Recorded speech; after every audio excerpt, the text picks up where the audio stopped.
அருமையான காலை பொழுதில் புல்மேடு ஏறிகிட்ருக்கோம் சாமிமார்களே.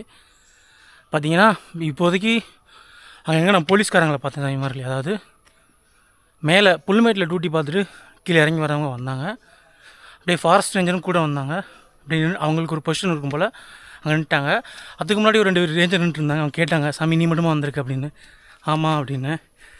சாமி ரொம்ப கஷ்டமான பாதையாச்சு, ஏன் இப்படி ஒத்தைக்கு வரீங்க, ஒத்தையில் வரீங்க, கொஞ்சம் மெதுவாக நடந்து போங்க அப்படின்னு சொல்லி சொன்னாங்க.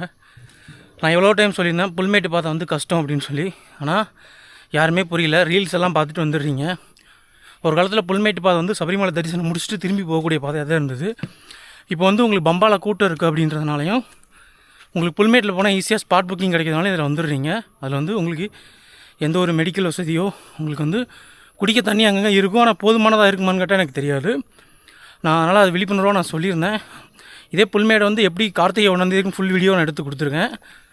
டெய்லி சாயங்காலம் பார்த்தீங்கன்னா இந்த இடம் பார்த்திங்கன்னா இப்போ பாண்டி தாவளத்துக்கு தாண்டி இருக்கும். நம்ம இதில் இறங்கிட்டு இருப்பாங்க சன்னிதானத்துக்கு. ஒரு 4 மணி முன்னே ஹெவி க்ரௌடாக இருக்கும். இன்னும் 2 மணி நேரத்தில் இங்கே இறங்க ஆரம்பிச்சிருவாங்க. அடுத்து பார்த்திங்கன்னா நேற்று நான் ஒரு சாயங்காலம் ஒரு 6 மணிக்கு பாண்டி தாவளத்துக்கு உட்காந்துருந்தேன். எவ்வளோ ஸ்ட்ரக்சர் போச்சு தெரியுங்களா? உங்களுக்கு தெரியாது. ஒரு நாள் உட்காந்து பாருங்கள்.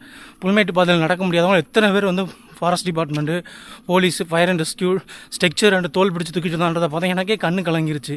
தயவு செஞ்சு உங்கள் காலை பிடிச்சி கேட்டுக்கிறேன், குருசாமி துணையோட சபரிமலை யாத்திரை வாங்க. புல்மேட்டு பாதை வந்து கேரளாக்காரங்க அதிகம் யூஸ் பண்ணுவாங்க. உங்களுக்கு சீனரி பார்க்கறதுக்கு சீன் நல்லாயிருக்கும். ஆனால் அங்கே சரங்குத்தியோ ஒரு புனிதமான நதியோ உங்களுக்கு ரெஸ்ட் எடுக்கவே முடியாது. லேடிஸ்க்கு ரெஸ்ட் ரூம் ஃபெசிலிட்டி கூட கிடையாது. சபரிமலையில் ஒரு பாதை இருக்குது. ஆனால் அந்த பாதை வந்து எனக்கே ஃபாரஸ்ட் டிபார்ட்மெண்ட்டு சஜஸ்ட் பண்ணாங்க, தயவு செஞ்சு இதில் வராதப்பா, கீழே போய் வேறு பாதையில் போனாங்க. ஒரு ஃபாரஸ்ட் டிபார்ட்மெண்ட்டே எனக்கு சொல்லும்போது அது எப்படிப்பட்ட பாதை அப்படின்றத பார்த்துக்கோங்க. நான் வீடியோ எடுக்கிறதுக்கு 1 வாரத்துக்கு முன்னாடி இந்த இடத்துல யானை இறங்கியிருந்தது. டிவிலெலாம் காமிச்சிருந்தாங்க. தயவு செஞ்சு புல்மேட்டு பாதையில் கூடிய வரக்கூடிய பக்தர்கள் கூட்டமாக வாங்க. முடிஞ்ச வரைக்கும் தவிர்த்துருங்க. சாமி சரணம்.